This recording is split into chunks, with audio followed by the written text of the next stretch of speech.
I'd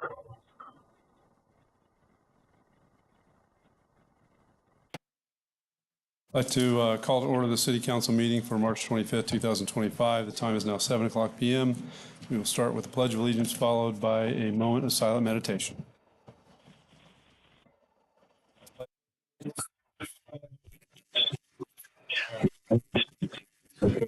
And to the nation under God, indivisible, with liberty and justice for all.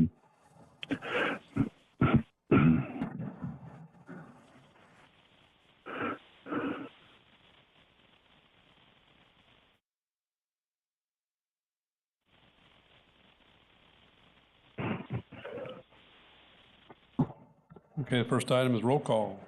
Mayor Scott Nickel. Here. Deputy Mayor Frank Gerton. Here. Councilmember Adam Dyer. Here. Councilmember Susan Romey. Here. Councilmember David Nutt. Here. Okay. Let's skip on to additions, deletions, or changes to the agenda, if any. Does anyone in council have anything they want to see changed? Now move on to presentations, proclamations, and introductions. The first one under that is Arbor Day proclamation. City Manager Coffey, do you want to give a preview of that? Yes, Mr. Mayor. This will be the third annual celebration of Arbor Day in the city, and as folks who watch these meetings or attend know that starting last year, we have a tree preservation board, and one of their duties is to plan and execute the annual Arbor Day celebration. As their staff support person, I can tell you they've been working diligently, and we have a great event planned for residents and visitors a week from Saturday in Gleason Park. So staff recommends approval of the proclamation. Okay, we do have a proclamation. We do have the board here, so I will go ahead and I will read the proclamation. This is says, whereas Arbor Day is an annual observance that celebrates the role of trees in our lives and promotes tree planting and care, and whereas trees provide numerous environmental, economical, and social benefits, including reducing erosion, cutting heating and cooling costs, moderating temperatures, cleaning the air, producing oxygen, and providing habitat for wildlife. And whereas the City of Indian Harbor Beach recognizes the value of trees in enhancing the beauty, environmental health, and overall quality of life in our community. And whereas the City of Indian Harbor Beach has recently been recognized as a Tree City USA member city, demonstrating its commitment to effective urban forest management and environmental stewardship. And whereas the city's Tree Preservation Board has worked diligently to plan and host the third annual Arbor Day ceremony, ensuring a successful celebration of trees and their importance to our community. And whereas the City of Indian Harbor Beach will celebrate Arbor Day on April 5th, 2025 at Gleason Park and encourages all residents to participate in this meaningful event. Now, therefore, we, the City Council of the City of Indian Harbor Beach, Florida, so do hereby proclaim April 5th, 2025 as Arbor Day in Indian Harbor Beach, and encourage all citizens to attend the Arbor Day ceremony, plant trees, and recognize the many benefits trees provide to our community. That's it. All right. If you'd like, I'll bring it down and present it to you all, and we all want to come down and get a picture with the board.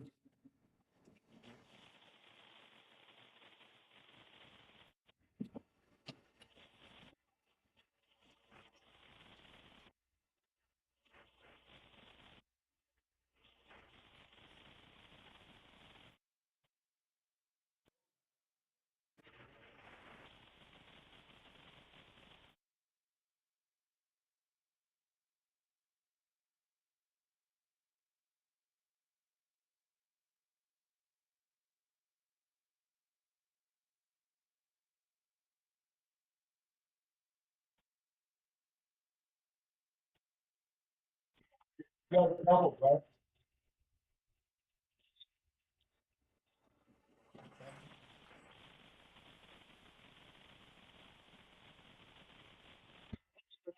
go. We're getting it. Just a little tiny bit. Okay. All right.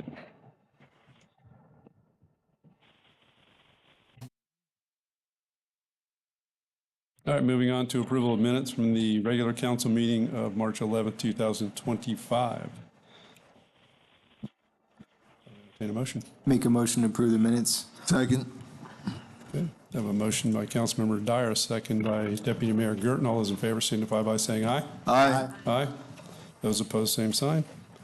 Motion carries 5-0. Next is reports, starting off with the city manager's report. City Manager Coffey. Yes, Mr. Mayor, council members, residents gathered here and watching at home. A couple action items this report. I respectfully request that you defer doing my annual evaluation until the month of July this year. Councilmember Nutt is attending his second meeting, and I think it would be fair to him to give him a little more time to observe me in action. Normally, we give the blank forms out to you early next month in advance of the first meeting in May. Okay. All right. Does this require a motion? A consensus. Consensus? Consensus, yes. All right. I have no issue with that at all. I agree with it. So, Agree. good? All right. Consensus it is. The next action item is a little complicated, but it's an evolving issue. I wanted your direction before staff spends a lot of time on. It regards protective measures of the new dunes at the beach. A resident north of Bicentennial Beach Park has repeatedly contacted staff over the last month regarding people walking on and disturbing the new dunes on the beach in front of their condos. He's requested that the city place signs on the dunes stating a specific citation for disturbing the dunes. The city currently does not have an ordinance prohibiting dune disturbance and a citation. Staff researched state statutes and codes and could not find an easy-to-enforce prohibition. There are various prohibitions, but they're not easy to enforce. So staff currently did some preliminary research on a possibility of implementing or drafting an ordinance for your consideration. And the town of Melbourne has a dune protection ordinance, but doesn't have a citation penalty. So before I go any further with staff time, I wanted to see if you had an interest in that.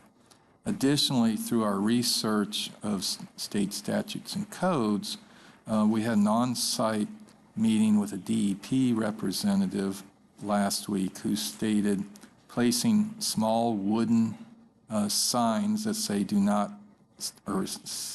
disturb the dunes, stay off the dunes, does not require a permit by DEP, and the city could place those as we wish.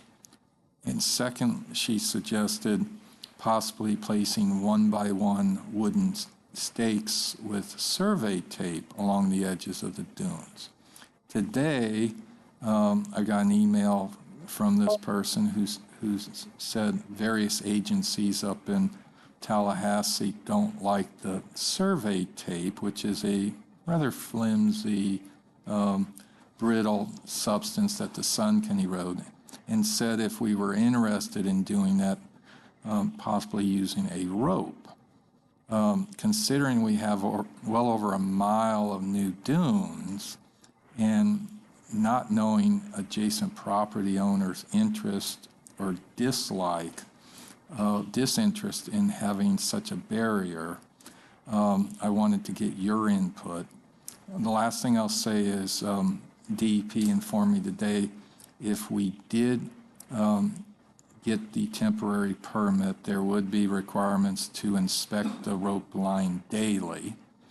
And that's not something Mr. Scaldo and I would look forward to having our staff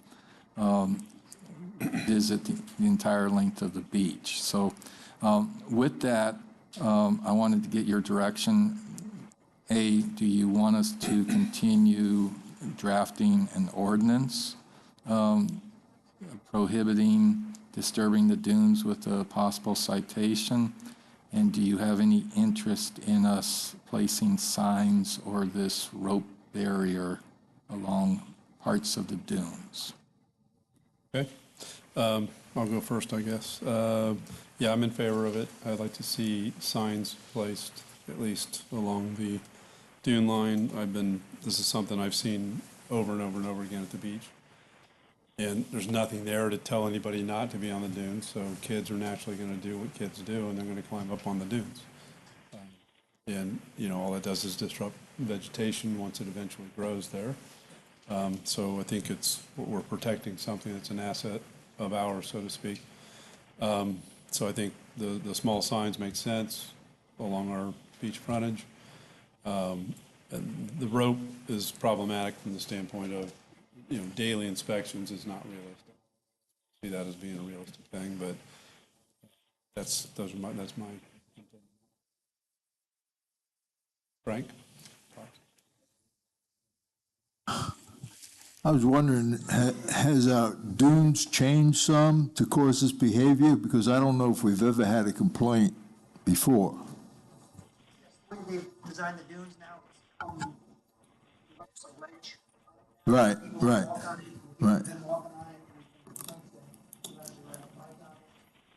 So we've had several complaints, not just one or two.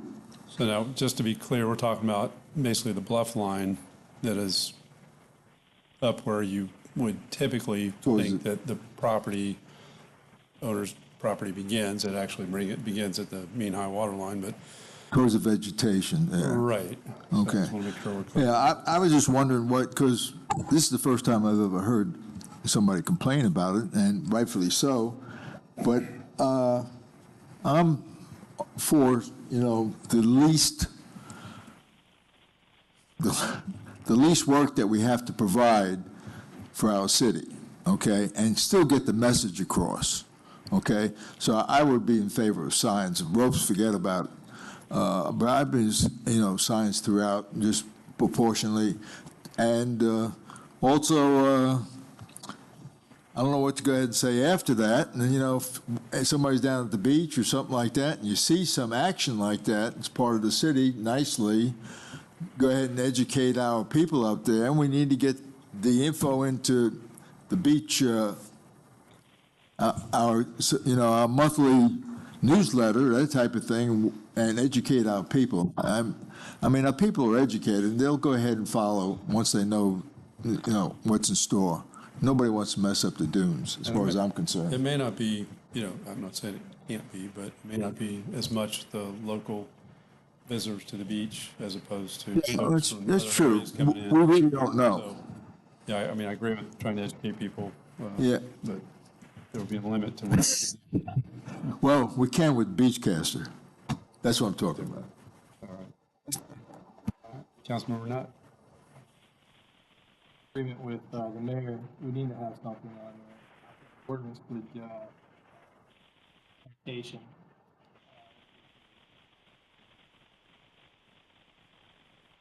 I think I agree, I'm in agreement with the mayor, and I do think that we need to have signs on there, and I also do like to, because of the fact that we have so many tourists. And I don't think they understand.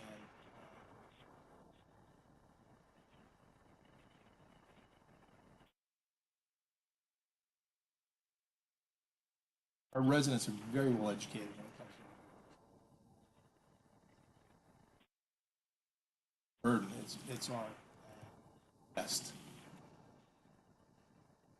Okay.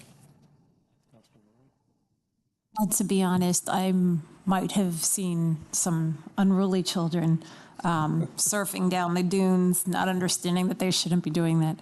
I might have been with those children and explained, and they said, well, there's no sign. So I definitely think a good place to start is with the signs, and if that doesn't work, we can go to an ordinance, but let's just start with the signs and see how that goes. Councilmember Dyer? I would agree with the signs as well. I'm cautious of the one by ones wood into the dunes, and potentially putting the signs up on the boardwalk area. That way it's not in the shrubbery area. So there's a posting and a notice, and then potentially entertain a citation, because unless there's a citation, then it's just a sign. But definitely not a fan of the rope or the tape or just something else that the city workers would have to go and clean up prior to a storm coming in. Okay. So does this require a vote or consensus? I think No, The consensus. I'm good with consensus. So I think the consensus, speak up if I'm wrong on this, but the consensus is to move forward with installation of signage along the dune area, and then commence with drafting an ordinance, and then obviously that ordinance will be reviewed by us, and we'll determine if it's suitable. All right. Information items, update on the Algonquin Sports Complex expansion project. Unfortunately, the start date has been pushed back to May 1st. I hate to own up to it, but we had a permit for 8 gopher tortoises to be removed at $6,000 apiece, and I failed to realize I was going to exceed my spending authority of $40,000. So we have advertised the solicitation of bids for that and anticipate award a contract on the April 8th agenda, which would get the tortoises removed mid to late April with a May 1st start date. A couple off-report items that came in after I sent out this revised report to you earlier today. Beach parking update. The signs and kiosks have arrived in the process of being installed. The last in-person sign-up for free resident parking, which was originally scheduled in this room this Friday from 9 to 3, will now be in the police training room from 9 to 3, because the supervisor of elections will be dropping off election equipment tomorrow, and this room will be off limits. And the other off-report item is Gleason Park restroom. The site work, they started working on the flat concrete work and restoration, and the order for the electrical hookup has been sent into FPL, and that is going to be the big thing that we're waiting. On other updates, the stormwater projects, Alhambra project is substantially completed. The Atlantic project is ongoing with dewatering and installation of piping currently happening. And staff met with the construction company for the Ronnie project for a pre-kickoff meeting on March 18th, and anticipate that short project in time and length to start in a few weeks. Updates on requests for proposals. The Baffle Box Construction Services deadline was pushed back to April 18th to allow the design team time to answer all the questions posed by potential proposers. The Comp Plan Services RFP, we received 2 proposals on March 17th, and we have a follow-up evaluation meeting on the 31st with consideration award a contract schedule for the second meeting in April. And in response to the recently awarded tree inventory services grant, we issued an RFP for that services, and the closing date of April 18th. As requested by Councilmember Dyer in December, I provided a draft community engagement strategy to y'all as part of this agenda packet. In response to the mayor's request in November, Chief Butler and Public Works Director Scaldo and I reviewed the 2 beach parks recently, and will be bringing you a proposal for limited low-speed vehicle parking at the 2 parks and an estimated cost at the next agenda. Gleason Park invasive tree removal Phase 2 project. Staff has identified the trees to be protected and has awarded a contract for the clearing work, which is scheduled to start next month. Prior to that, the Parkside Place HOA will be notified to try to ease any angst. I think most folks are very happy with the results of the Phase 1. Update on disposition of assets. As authorized in December, staff recently sold the surplus Recreation Department's 2003 Ford Ranger for $1,600 via online auction site. And folks may be hearing about the Governor's Department of Government Efficiency, DOGE. It is getting active. We've had 2 requests for informations to the city already, one dealing with Title VI of the Civil Rights Act compliance, and one dealing with major financial transactions and fund balance levels. We anticipate many more of these to come.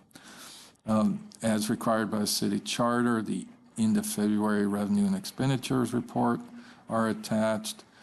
General fund revenues of $8.5 million are 54% of the budget, and expenditures of $4.4 million, 28% of the budget. The legislative session is currently occurring. May 2nd is the last day of the session.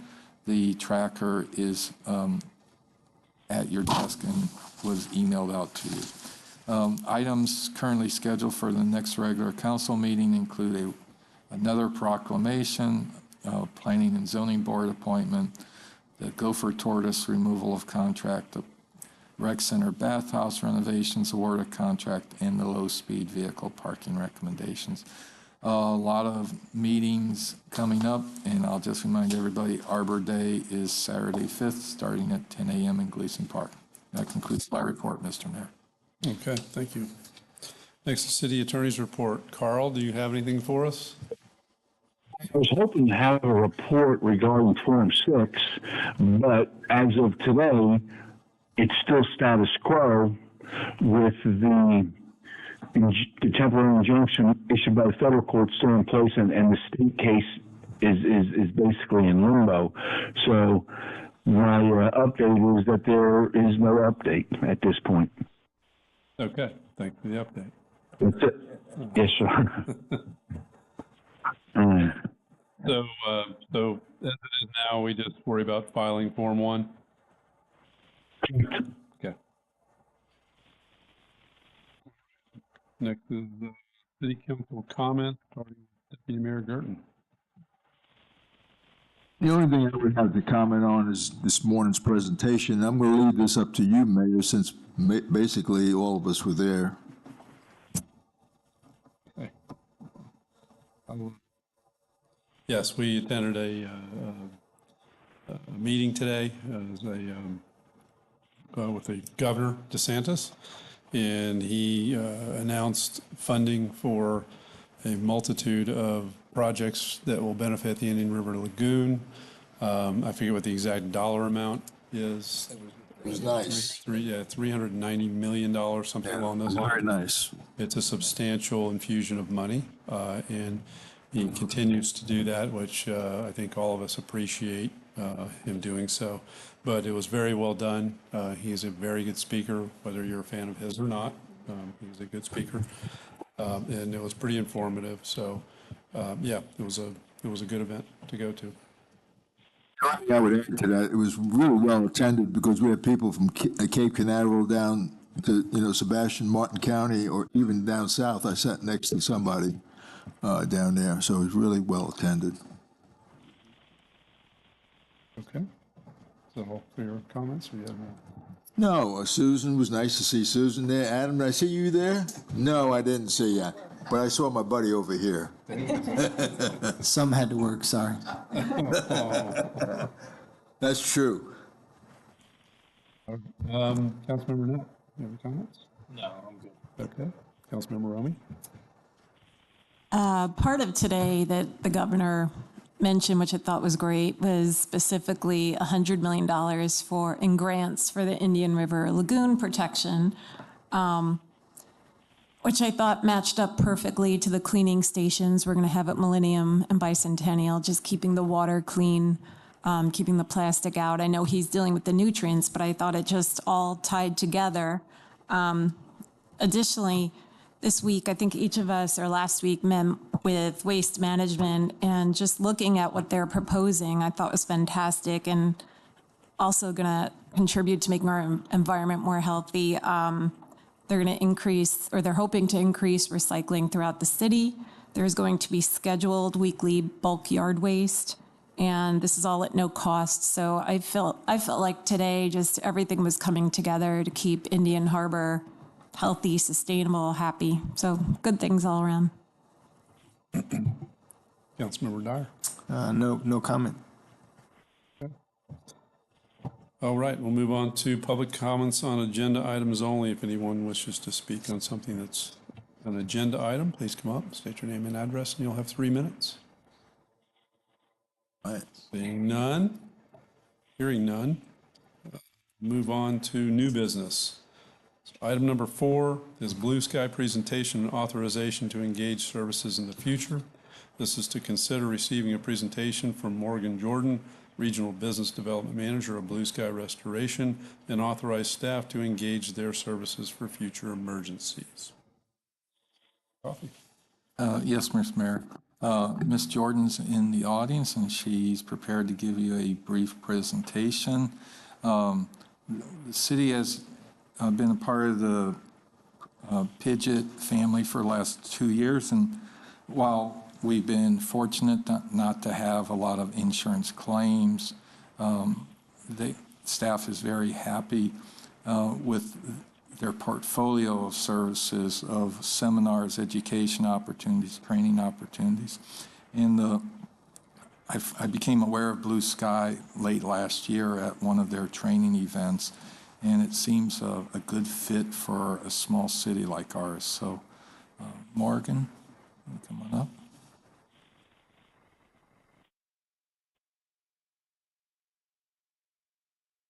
Good evening. Thank you all for having me here today. So yeah, I met with John probably a month or 2 ago at this point, as well as your broker from Brown & Brown. So I'm the Regional Business Development Manager for the state of Florida. I cover insurance services. So BlueSky is a national restoration firm. We probably have 60 plus offices across the country now. Brick and mortar here in Florida, we have Orlando, Tampa, and Jacksonville for physical offices. But we are a national company, meaning we could respond to anywhere in the country at any given time. So if any of you have ever had experience a restoration loss, or if you haven't, so that could be a natural event as a hurricane, as I'm sure you all have experienced being here in Florida. But it's also a pipe burst. Maybe that's in a high-rise downtown. It flooded, 30 stories. I've seen that happen. Fires, mold remediation, biohazard, asbestos. So BlueSky is a national firm that can handle anything from the initial emergency all the way through the rebuild with an in-house commercial roofing division. So we want to be your partner in, hopefully not, but if you do experience a large disaster, we're not here to come and take away from anything from the local public where, your local contractors and that route. We want to be your partner if, crap really hits the fan and you have a big disaster on your hands, and, whether that's from a natural disaster of a hurricane or a fire per se. And so something that we've rolled out with Pidgeot is a pre-work authorization. And so this is a form. It's very customizable within the city, and you guys decide what you would like us to do. This is just during a named storm event. So if the hurricane is approaching, this is when this form is going to go into play. Do you want us to come out and do just an inspection and give you our best judgment of what needs to take place? Do you want us to come out and provide basic mitigation services? Do you want us to come out and provide all mitigation services, temporary power, temporary accommodations for your employees need to go? Do you need, temporary office space for your 911 command center to be up and functional and running? That's a service that we can offer. And again, this is just for the emergency services. You're not legally bound to use this for the repairs. If you wanted to put that out to bid and still support your local community, that's fine with us. But this is just the pre-work authorization for emergency services side. But we are a company that can come in and handle every service that comes with a natural disaster or a fire or asbestos abatement, whatever that may be. So this is the document that we presented to John, and working with your broker as well. He wanted to have the backing of the full support of the city as well, so that's why we came here. And I'd be happy to answer any other questions as far as what we do or what that looks like, anything like that. Okay. Thank you very much. I am going to abstain from any voting on this item as I'm a Pidgeot Board of Trustees member. So I'm not Fair going to do enough. that. I'm going to defer to my fellow council members to ask questions and to vote on this. Starting with Deputy Mayor Gerton, any questions? Who else do you represent in the area? God, I could go. Brevard County. We've done quite a few for them. Gosh, I could go through Toho Water Authority, Volusia County, Orange County Public Schools. Okay, I was gonna say, where do you want me to start? That's enough. Okay. Represent small cities in part or everything? Yeah, so I mean, we're a national company. We could have anything from a total insured value of $50,000 to a national contract with, JLL. So we do have quite vast experience as far as, a small local municipality we had things in the Panhandle from the last hurricanes, Madison County, Taylor County. Florida County in the last 2-3 years. Yes. Do you know offhand? Gosh, I'd have to go through my Just, list. that's okay. Yeah. I'm good. Okay. Questions? More example, exactly what you would do. And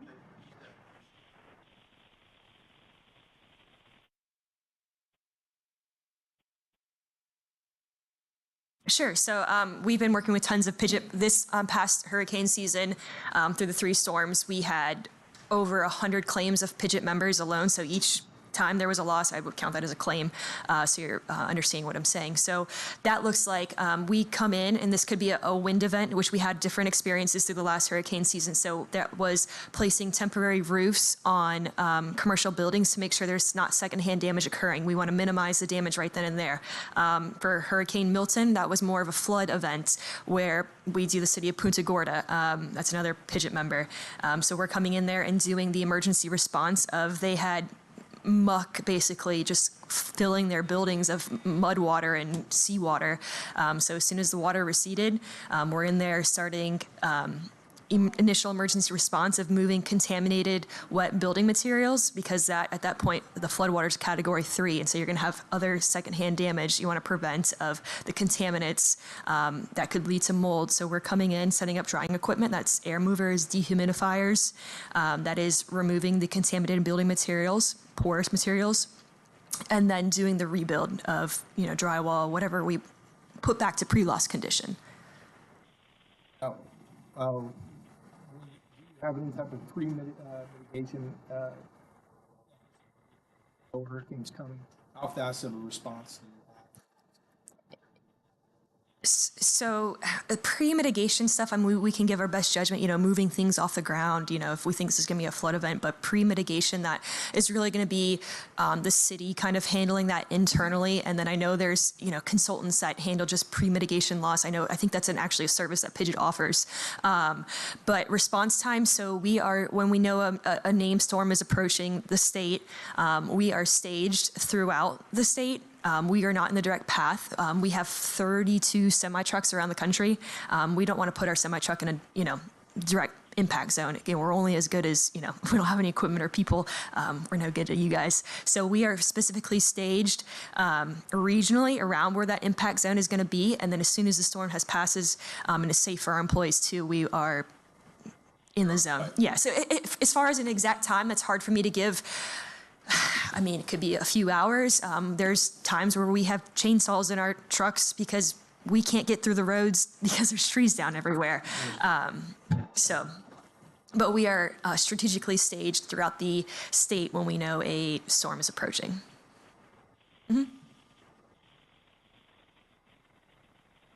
Thank you. Good presentation, but I thank don't you. have any questions. Okay. Thank you. Councilmember Dyer?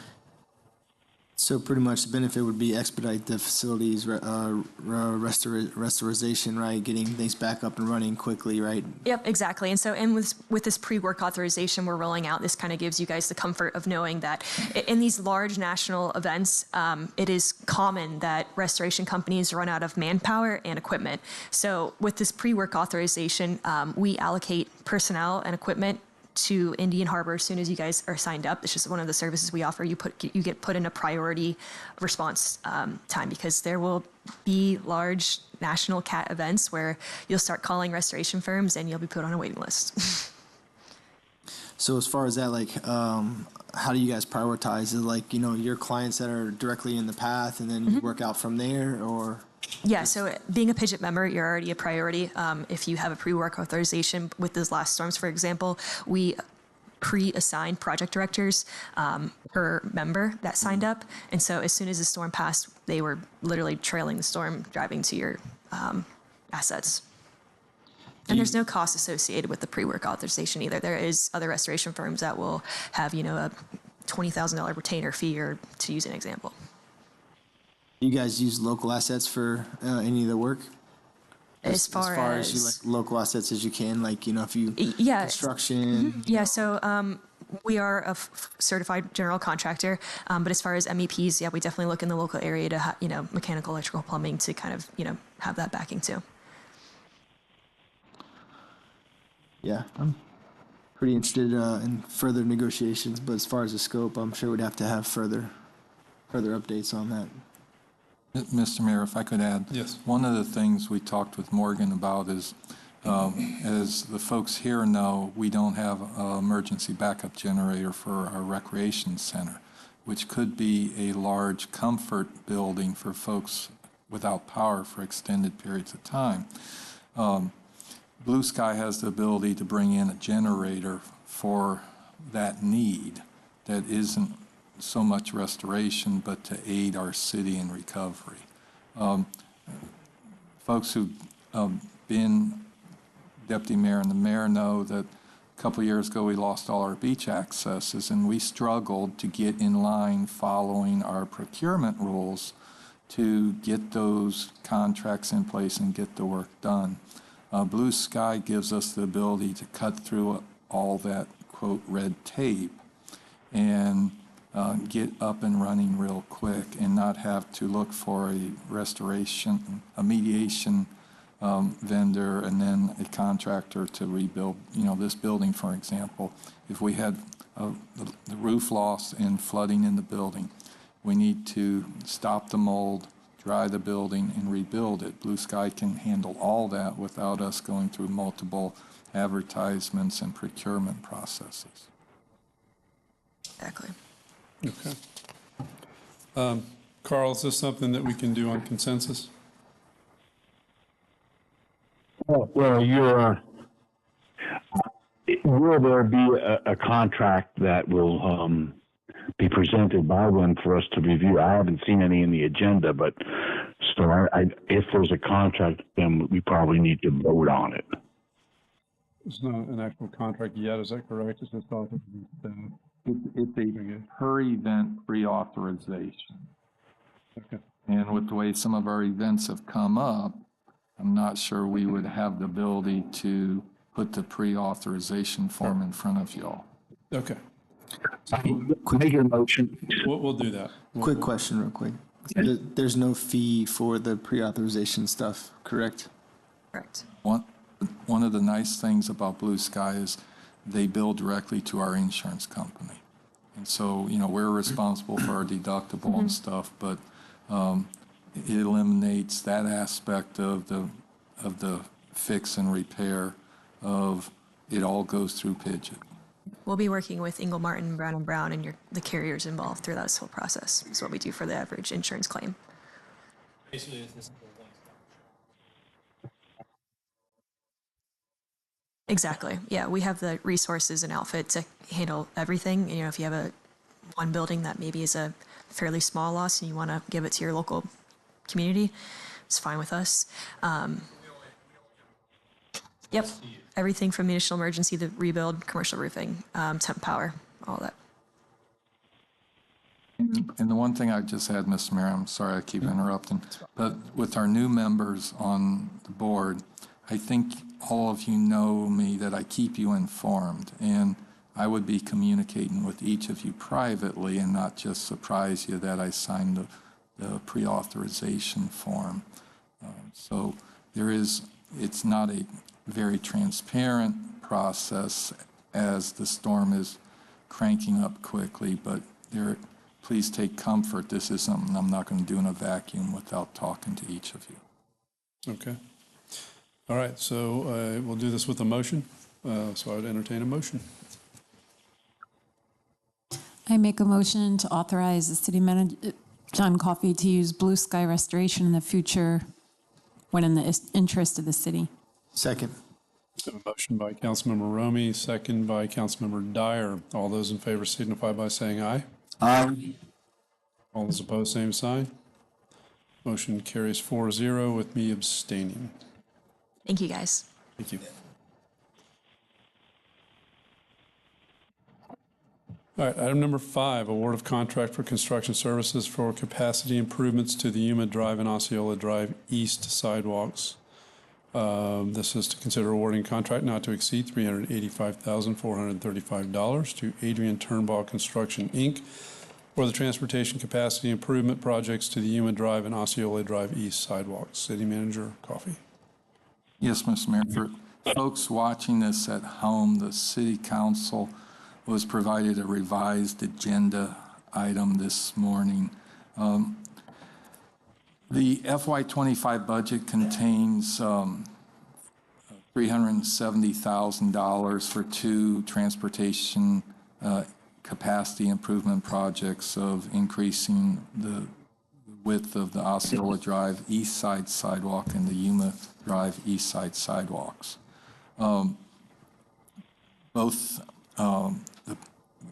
It was bid out to remove the existing sidewalks, installation of 8-foot wide sidewalks, and installation of ADA transition striping at the curbs. This project was bid out in accordance with the charter, and we had 3 responses. Adrian Turnball Construction was the lowest responsible bidder.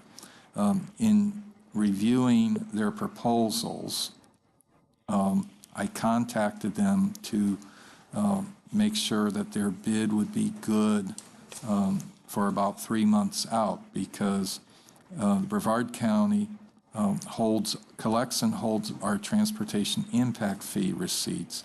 And there is about a 3-month process for us to request that those funds be released.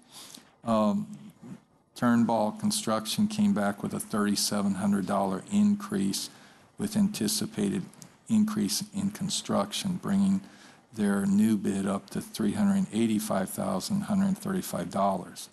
We have in excess of $460,000 on account of transportation impact fees by Brevard County. So there is no overage, and this would be all transportation impact fee funded.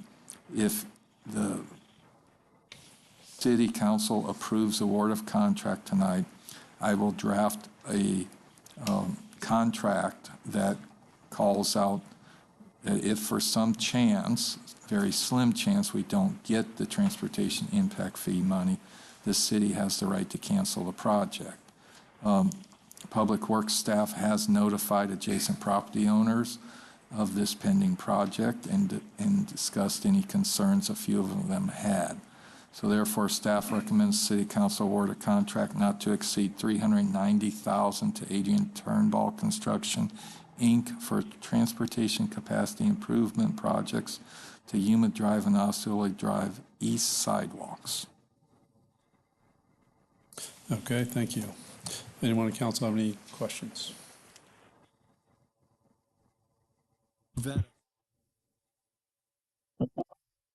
I cannot imagine a reason why, unless the county deemed this not a capacity improvement project. I specifically asked that question of Brevard County in 2022 when I met with them about the use of these funds because they had accrued for several years. And they told me at the time, if we increase the capacity of a sidewalk, that's applicable to transportation impact fees. Anyone else?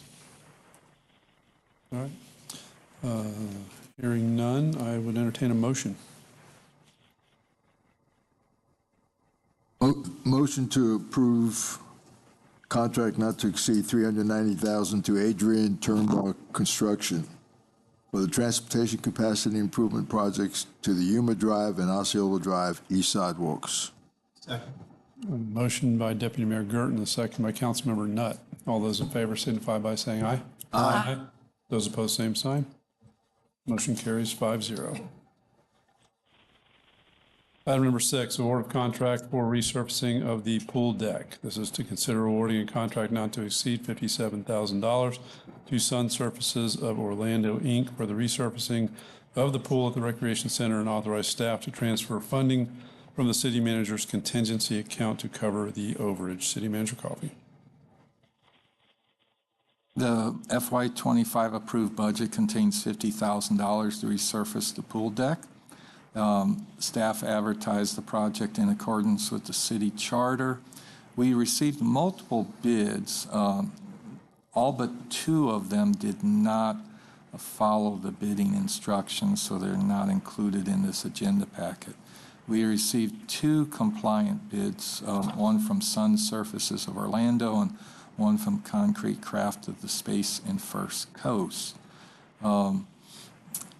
The lowest responsible bid is from Sun Surface of Orlando for $55,950. Sufficient funding is available in the city manager's contingency account to cover the overage. Staff recommends City Council award a contract not to exceed $57,000 to Sun Surface of Orlando for the resurfacing of the pool and authorize staff to transfer the funding from contingency to cover the overage. Okay, thank you. Does anyone in council have any questions? Comments? Hearing none, I'll entertain a motion. I'd like to make a motion to award a contract not to exceed $57,000 to Sun Surfaces of Orlando Incorporated for resurfacing of the pool, authorizing staff to transfer funding from contingency to cover the overage. Second. Motion by Councilmember Dyer, second by Councilmember Romy. All those in favor signify by saying aye. Aye. Those opposed, same sign. Motion carries 5-0. Item number 7, Memorandum of Agreement, or MOA, regarding the performance of certain immigration enforcement functions. This is to consider approving the MOA in which Immigration and Customs Enforcement, ICE, delegates the authority to the City of Indian Harbor Beach Police Department to perform certain immigration enforcement functions. City Manager Coffey. Yes, Mr. Mayor. Chief Butler recently received the attached MOA from ICE requesting assistance in enforcing civil administrative warrants for unauthorized illegal aliens. Indian Harbor Police Department officers would most likely come into contact with these individuals through traffic stops. This is not something that we go out searching for them. Chief Butler has provided a summary of how this would work. There is training required. Of note, the news last week was filled with the story of Fort Myers considering this MOA. They have a 7-member board. 1 member was absent. The vote to approve this MOA was deadlocked 3-3, and the governor quickly communicated to the city of Fort Myers that they will approve the MOA or they will forfeit all state revenue sharing until they do approve the MOA. Chief Butler is here and he can speak to the specifics of this as it would impact our department. Staff recommends City Council approve the attached MOA and authorize the mayor to sign the document on behalf of the city. Okay, I would like to hear from Chief Butler on this item. Good evening, Council. It was my understanding, we met with the sheriff today, all the chiefs got together, and we have a quarterly meeting, and obviously this topic came up. It's my understanding that Fort Myers just recently changed that and approved it 7-0. So they're on board now. The way this would work for us is if one of our officers come in contact with an individual that has an administrative warrant, what we would do is detain them. At this point, as far as I know, there's no designated immigration officers in Brevard County. We would reach out to ICE, see if they had someone to be able to transport them. If they didn't, at this point, what we would do is just do a very detailed field interview, get all their information, picture, all that good stuff, and then hopefully they would be followed up with ICE at some point. What we would do is if you guys assign this, then we would send this to Washington. I would provide them with a list of officers that would be trained. It's a 40-hour training course.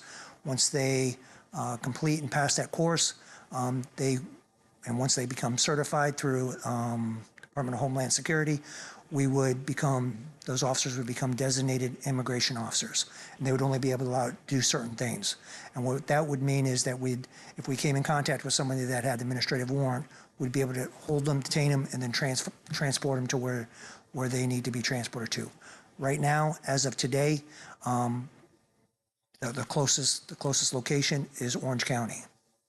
However, most of those beds are filled, so there's a good chance that we wouldn't even be transporting them anywhere at this point. I know they're working on this.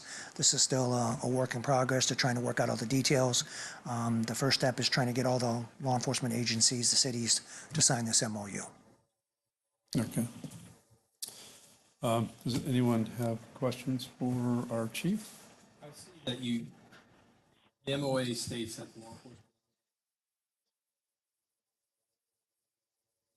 enforcement.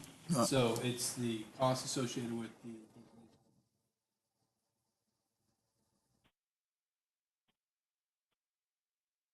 So the cost would be the cost is us transporting them to the location. So whatever that cost would be. Free. Right. Correct. Yes. But transportation costs. The salary of the Orange officers, County is we release them. Yes. If there's no place for them, then we can't hold them. Our facility. We're not going to transport them. Civil? No. I know the sheriff is working on some things to help assist with that, but no. We need to be done locally, somewhere in Brevard County. As far as a facility? I know the sheriff is working on something where they can use the jail, the Brevard County Detention Center, to do that, but that's still a work in progress, and they have their staff working on that right now to become able to do that. So it says here also that the local charges to. So what that Any means, kind of mute. Transport them locally to have this MOA. so if we had charges, say we pulled them over and say they had, I'm just making something up here, say they had drugs in the car, then we could charge them with a state crime, obviously.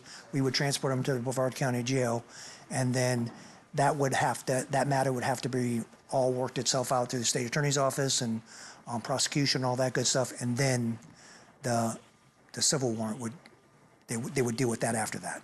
That's what they mean by that. Just had one question. You said after the officers receive that 40-hour training, then they're going to be designated immigration officers or identified immigration officers? Certified to be able to, Okay, to do this. Designated, I was like, Yes. are they still be able to, okay. Oh, they're still our employees, yes. Yeah. All right, well, Yeah, I'm sorry. That was, okay. That Yeah, was they're all our question. employees. I'm not letting them go. There you go. Well, it makes sense on the training, and it makes sense on having, one spot, and Orlando has a lot over there. There's a lot happening over there. We know that. So I see it as a plus. And I know the sheriff's office staff is working diligently to work on some of these issues here in Brevard County. They're a little bit further ahead than most of the cities are, and hopefully they will have someone that's designated as a designated immigration officer as well. So we're all going to kind of help each other out. We have a strong history in Brevard County of law enforcement working together and great working relationship with our sheriff's office. What makes sense is we got it in place in case we need it. Yes. We have a way to go. Susan, any comments? No, I mean, I think it's necessary, and it's great that the police officers will be certified in this too. And hopefully the sheriff comes up with something with Yes. them. I imagine that's going to happen sooner than later. Okay. Okay. There are no more comments. I guess I would entertain a motion. I'd like to make a motion to authorize Mayor Nickel to sign the document on behalf of the city. Second. Motion by Councilmember Dyer, second by Councilmember Romey. All those in favor signify by saying aye. Aye. Those opposed, same sign. Motion carries 5-0. On to item number 8, fiscal year 26 stormwater utility assessment rate increase notification. This is to consider authorizing staff to notify Brevard County of the city's intent to increase the stormwater utility assessment rate in the fiscal year 26 as required by the 2024 interlocal agreement between the city and Brevard County. City Manager Coffey. Last year, the city signed an interlocal agreement with Brevard County updating the administrative services they provide in the stormwater utility assessment rate process. Part of that interlocal stated that the city must notify Brevard County no later than March 31st of each year if the city plans on considering increasing the stormwater utility assessment rate for that year. Additionally, in May, the City Council is required to vote to authorize a mail-out notice of any increase to all property owners, and then in August, we'll officially adopt the rate. Earlier this month at the FY26 budget kickoff workshop, the City Council discussed the need to increase funding for maintenance of existing infrastructure and reached a consensus for staff to develop the FY26 proposed budget based on a $7.50 a month or $90 a year assessment rate. This would be an $18 a year increase from fiscal year 25 and result in approximately $84,000 in additional gross receipts. Staff recommends City Council authorize staff to notify Brevard County of the city's intent to increase the assessment rate. One last thing I'll just state is this does not obligate you to increase the rate. That obligation will occur in August. Okay, thank you. Any questions from council? Starting with Deputy Mayor Curtin. Nope. Councilmember I'm Nutt. okay. Councilmember Romey. Councilmember Dyer. All right, then entertain a motion. I'd like to make a motion to notify Brevard County of the city's Second. I have a motion by Councilmember Nutt, second by Deputy Mayor Gerton. All those in favor signify by saying aye. Aye. Those opposed, same sign. Motion carries 5-0. On to public forum. Anybody in the audience wish to come up and speak? Please come up. Then we have a taker. Please state your name and address, and you'll have 3 minutes. Thank you, Mr. Mayor. My name is Neil Yorio. I live at 211 Wimico Drive in Indian Harbor Beach. I'd like to address something that was brought up in the city manager's report regarding the relocation of gopher tortoises at the Algonquin Sports Complex. And he indicated that he has to entertain new bids for relocating 8 gopher tortoises based on the cost involved with doing that. I'd like to recommend that the city considers putting language in that request for proposal to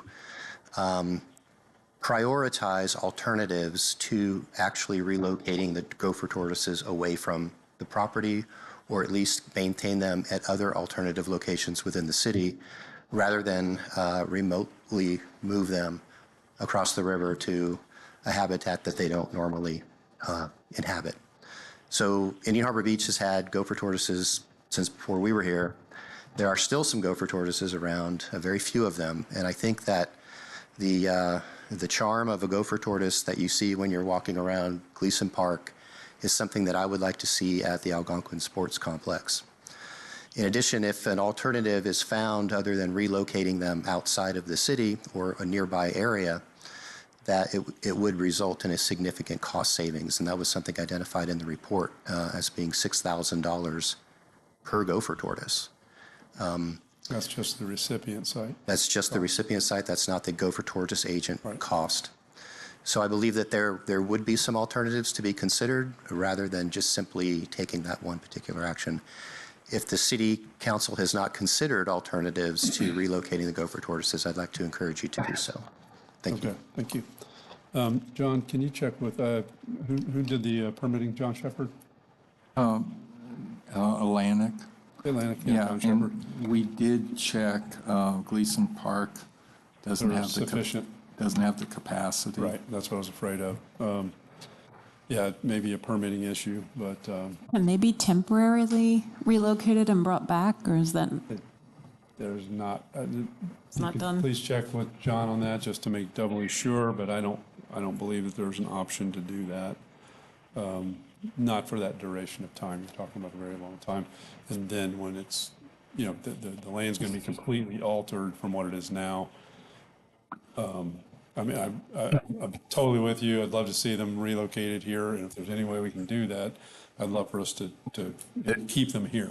But It's something that we accommodate 2, 3, 4 of them. Does that make sense, or? that's a question for the ecologist. See if there's sufficient land for any relocations over to Gleason. I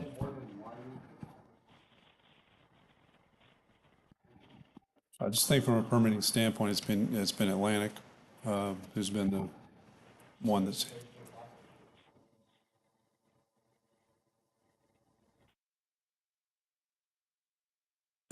We have one at our firm. I'll ask the question.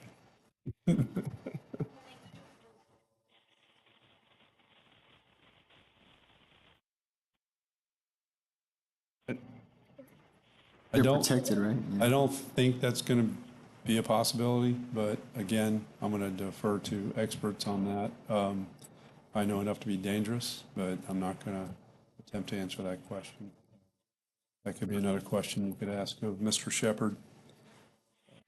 But it would be ideal to keep them in the city. Yeah. Oh, some. Right. Whatever we can, Accommodate what we can. whatever we can, to me, whatever we can accommodate that doesn't delay the project. Right. This has been dragging on and on.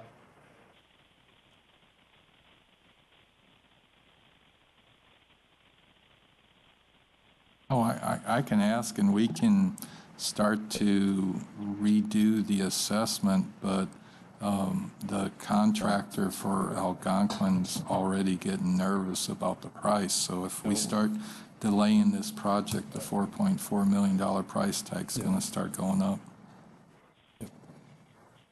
Okay. Anybody else from the audience wish to come up and speak?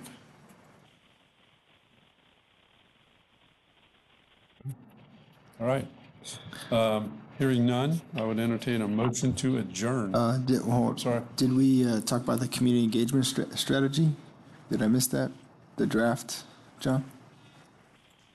I reported on that. He had it in the city manager's report, I think. Oh, the expanded one, okay. Just reported on He it? did, right? Yeah, if you would like to discuss that in detail, I can. No, I just saw it in the packet, so I didn't know if brushed over it. Okay. So I'd entertain a motion to adjourn. Second. Motion by Councilmember Nutt, second by Deputy Mayor Gerton. All those in favor signify by saying aye. Aye. Those opposed, same sign. Motion carries. We are adjourned.